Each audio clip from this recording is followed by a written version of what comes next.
I wanna take you somewhere, so you know I care, but it's so cold and I don't know where. I brought you daffodils and a pretty.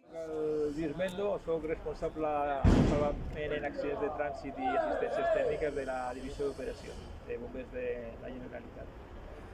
Wanna kiss you, make you feel alright. I'm just so tired to share my nights. I wanna cry and I wanna. El procediment en accident de trànsit està protocolitzat i està establert a partir de les directrius de la divisió d'operacions. Bàsicament, després de la recepció de l'alarma, nosaltres sortim en comboi amb un vehicle d'aigua i un vehicle de salvament que porta eines específiques per intervenir en l'accident. I quan arribem al lloc, la nostra primera prioritat és assegurar la zona, evitar que hi hagi sobreaccidents, controlar el tema de possibles fuites, inestabilitat del vehicle, muntem una línia d'aigua per si es produeix un incendi. I quan tenim assegurat l'escenari, el que fem bàsicament és estabilitzar el vehicle, entrar en contacte amb la víctima i treballem amb dos equips simultàniament. Un equip interior que s'encarrega de l'atenció sanitària fins a l'arribada dels sanitaris o en coordinació amb ells, i bàsicament posa collaret, oxigen, un element immobilitzador de la columna i gestiona l'espai interior. I l'equip de fora, que bàsicament el que fa és, amb unes eines molt potents que tenim, genera els espais suficients perquè la víctima pugui sortir amb el que nosaltres diem cap coll tronc controlat, és a dir, la columna vertebral completament immobilitzada i sortir amb la màxima qualitat.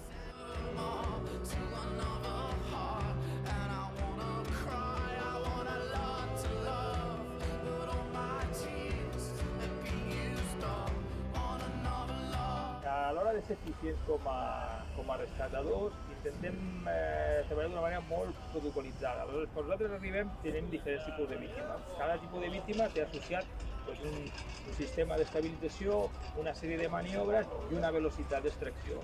És a dir, si jo tinc una víctima, per exemple, que està en una aturada cardiorrespiratòria, el que no faré serà estabilitzar el vehicle, tallar, desmuntar, obrir les portes, el sostre i treure'l en 25 minuts. Jo el que faig és una maniobra de raute, que li diem, que és una extracció ràpida, i iniciem maniobres de reanimació cardiopulmonar. Si tinc una víctima, pel contrari, que està molt estable, aleshores sí, jo estabilitzo tot el vehicle, genero molt espai.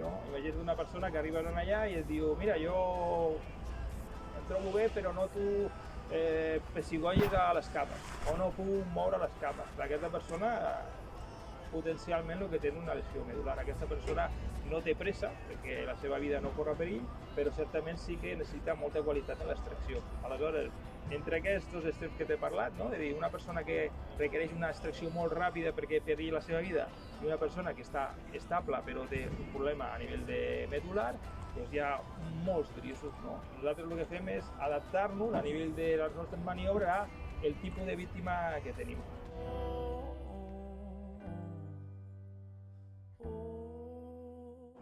Els accidents de trànsit són situacions emocionalment complicades.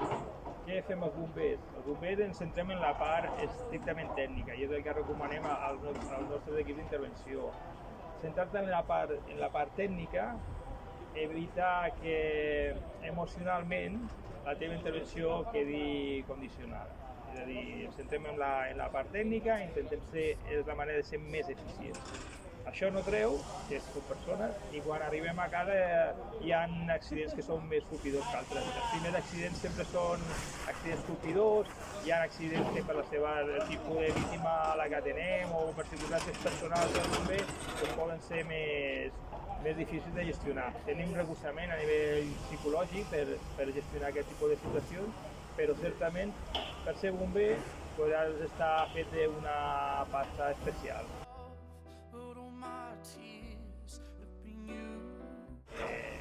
Perquè si aquesta part emocional impedeix que continuïs treballant de manera eficient, evidentment el teu perfil no s'adapta a la feina de bomber.